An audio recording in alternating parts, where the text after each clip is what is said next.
ថ្ងៃនេះថ្ងៃទីមង្គីពុទ្ធពហុសុក្រសៅរ៍ថ្ងៃទី5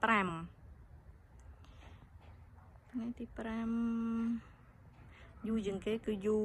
ឈូសដីឈូសស្មៅបើសិនណាជាយើងគ្រាន់តែដីស្មៅហើយយើងយកស្មៅយកថ្មយកមកដាក់ទៅប៉បហើយអ្នកនិយាយចេះប៉បឯណាអ្នកធ្វើ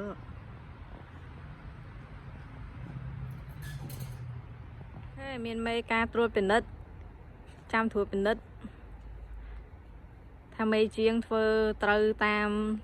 ចិត្តអត់ដូចចិត្តអត់មើលទៅប្រហែលត្រូវចិត្តទេដោយសារមេជាងក៏ដាក់គ្រប់ដីគ្រប់ផុកអស់ចឹងតើអត់មានអីលេងមានតែស្មៅហើយអិត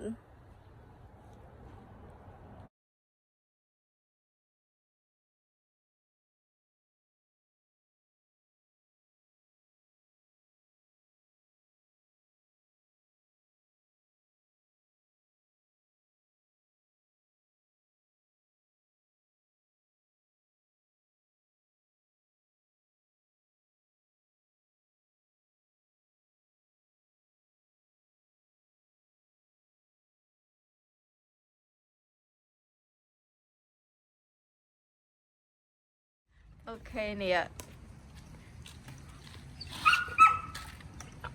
ខឹកខ្ជូតពេកអត់ទ្រាំមិនបានលើកទូរស័ព្ទយកមកថតដូចប្រឹងខ្លាំងណាហើយជួយដេឌីកូនយ៉ាជួយដេឌីឥឡូវគេចេះជួយឯងនោះដូចរុញខ្លាំងណាអូវាសិតឡើងណាប្រឹងខ្លាំងណាសិតកោងខ្លួនដីអូម៉ែអូតើលើកអូកូនอย่าបុកថ្មតន់ហើហើយអស់ទេអញ្ចឹងថ្មនៅម្ដុំពីរដុំជួយដេឌីទៀត help ដេឌីមុនណា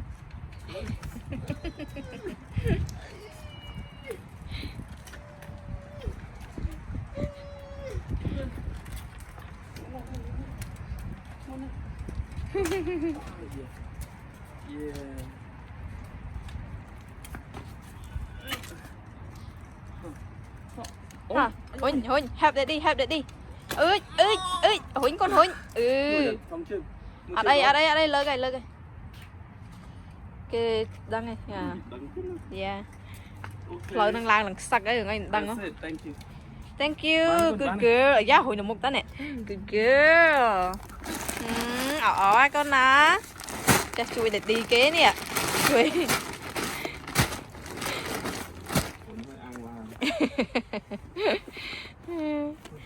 high five មួយ high five good job ហើយ3បាវនេះប្តីគាត់ថាអស់ចិត្ត97រៀលពងមិនរួចថ្លៃទេ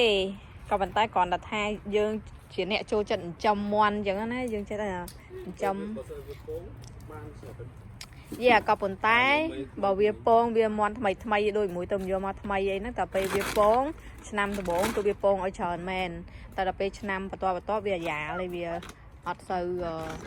នេះហ៎អូយជំនួយការនេះជួយទៀតដាក់ក្នុងហ្នឹងវិញអូនហាចាក់ស្មៅចូលក្នុងអា4ជ្រុងហ្នឹងហើយដាក់នេះចូលនេះយ៉ាដាក់នេះបានឡូវមាន់ផងទាផងចំណីដល់ហើយកន្លាតចូលបានទៅសារហូបវាអត់ចិត្តទៅរឹបអត់ចិត្តវាចូលមកមីជួយមកដាច់ពីបងប្អូនអានេះស្មៅគេហាលសង្ងួតឲ្យគេធ្វើជាផលិតអញ្ចឹងដើម្បីឲ្យសេះសៀក៏ប៉ុន្តែខ្ញុំមើលនៅក្នុងគ្រប់តែគេចិញ្ចឹមមាន់ចាំទៀតទៅពេលដែលខែត្រជាក់អត់មានស្មៅឲ្យមាន់ស៊ីគេទិញអាហ្នឹងមកឲ្យគេបាញ់ទឹកវាឲ្យសើមរីកទៅគេឲ្យមាន់គេស៊ីអញ្ចឹងណាដល់នោះពួកខ្ញុំទិញអានេះតែខែត្រជាក់មកមាន់ចំអាពេលរដូវចូលដើម spring អីអញ្ចឹងទៅមាន់វាអត់ស៊ីវាស៊ីអាស្មៅនេះវិញណាអញ្ចឹងឥឡូវវាសល់ទុកឆ្នាំក្រោយហើយឥឡូវនេះទិញចំណីពីផ្សារមកចាក់ចូលនៅក្នុងអា container នេះយើងដល់ពេលយើងដាក់ចំណីឲ្យមាន់ស៊ីទៅយើងដួសមកកតោណាហើយវាមានកម្របរបស់វាចែកអញ្ចឹងទៅវាមិន lại là hào biết thay cho này thì lo mình cũng một viên tầng à pa lứt ní mà ba với sam sập $, chiếc này sang pi chứ sam sập pi viên tầng ní size sập hàm pound hay à ní viên bảy tôi tuyệt mới tại mới đã tí không mới chụp